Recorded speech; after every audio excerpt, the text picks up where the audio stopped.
Assalamualaikum warahmatullahi wabarakatuh. Hello guys, we are from group 2. My name is Sintia Darojat. With my friend Widya Shandira, we will explain about principles of language assessment. Okay, happy watching our video explanation.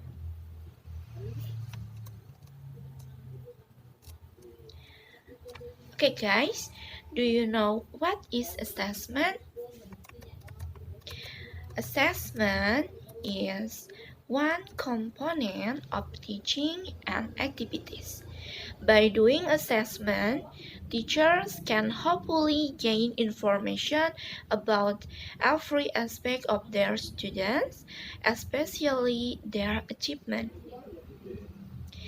An aspect that plays a crucial role in assessment is test.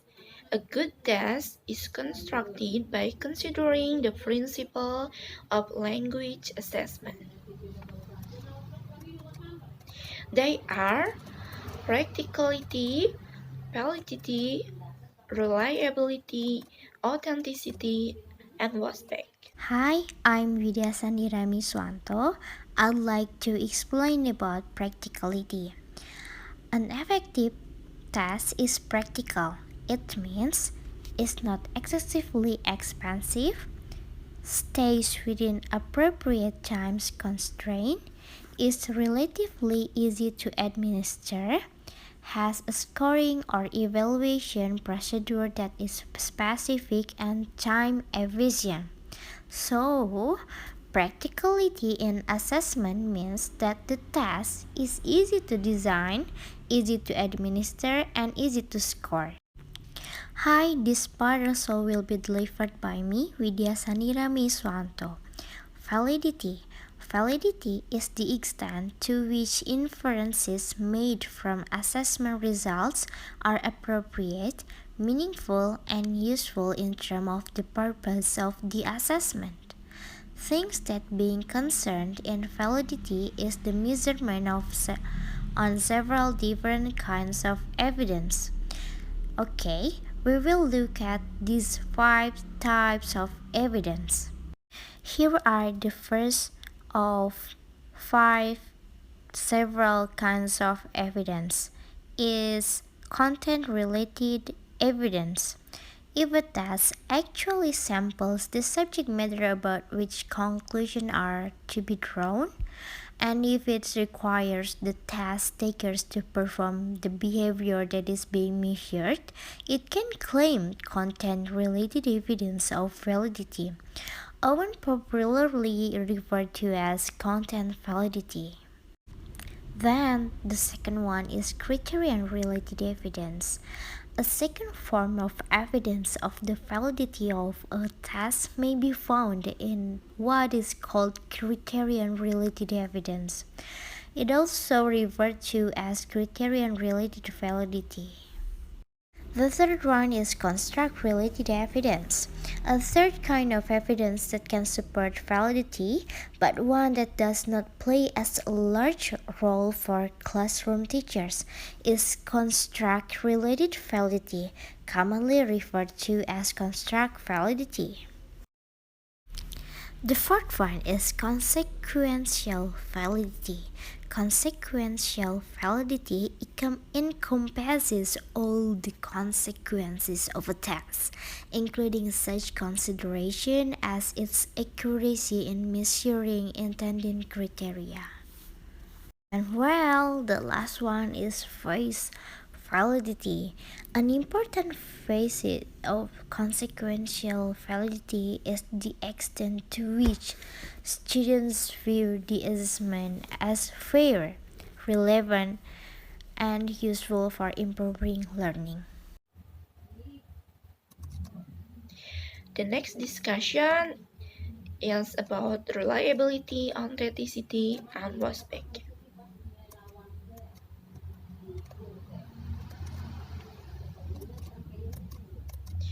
Reliability. Reliability means the degree to which an assessment tool produces stable and consistent results.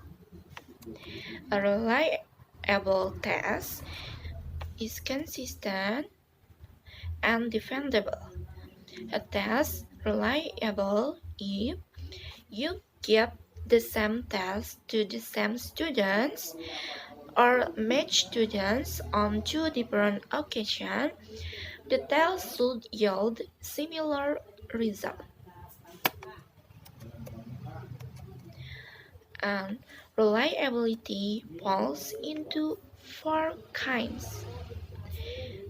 First, a student's related reliability. Second, uh, rather reliability. And the third is test administration reliability. And four, test reliability. First, students related reliability. The most common learner related issue in reliability is caused by temporary illness, fatigue, a bad day, anxiety, and other physical or psychological factors.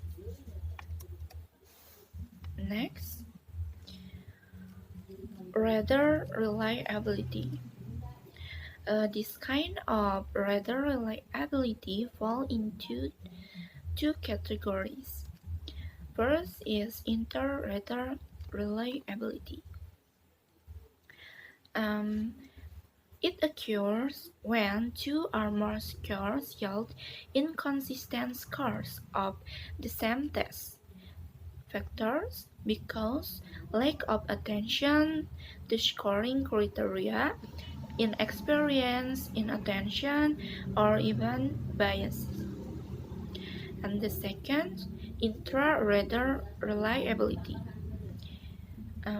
It is common occurrence for classroom teacher because of unclear scoring criteria, fatigue, and bias toward particular good or bad um, students or simple carelessness. And test administration reliability. This involves the condition in which the test is administered. Unreliability occurs due to outside interference like noise, temperature variation, the amount of light in various parts of the room, and even the condition of desks and chairs. For instance, if we want to conduct a listening test, we should provide a room which is very comfortable to listening environment. The noise from outside the room cannot enter the room. The audio system should clear to all students. Uh, Even we have to consider the lighting and the condition of the desks and chairs as well. Next, test reliability. Test reliability refers to the test itself, whether the test fits into the time constraints. It means that the test should not be too long or short.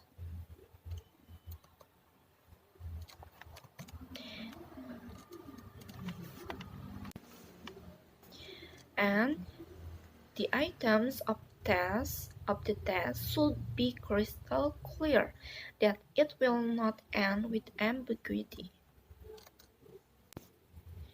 Next, authenticity. The fourth major principle of language assessment is authenticity. Authenticity is the degree of correspondence of the characteristic of a given language the text to the features of a target language text. Teachers should construct a test with the test items are likely to be used or applied in the real context of daily life. And Brown also propose consideration that might be helpful to present authenticity in tests. They are the language in the test is natural as possible. Items are contextualized rather than isolated. Topics are meaningful, relevant, interesting to the learners. And some thematic organization to items is provided, such as through a storyline or episode. And the last is task repression, or closely approximate real-world tasks. Next, was back. The term was back or backwas refers to the effect of testing or assessment on teaching and learning. For instance, the extent to which assessment affect a student's future language development. Factors that provide beneficial feedback in a test. There are it can be positively influence what and how teachers teach, students learn, and offer learners a chance to adequately prepare. Give learners feedback that enhance their language development and is more formative in nature than summative. And the last is provide condition for peak performance by learners. Okay, the conclusions our presentation is the first, a test is good if it contains practicality, validity, reliability, authenticity, and positive aspect. The second is the five principles provides guidelines for both constructing and evaluating the test. And the last is teachers should apply these five principles in constructing or evaluating tests which will be used in assessment activity. Okay guys, that's all from us. Thank you. Wassalamualaikum warahmatullahi wabarakatuh.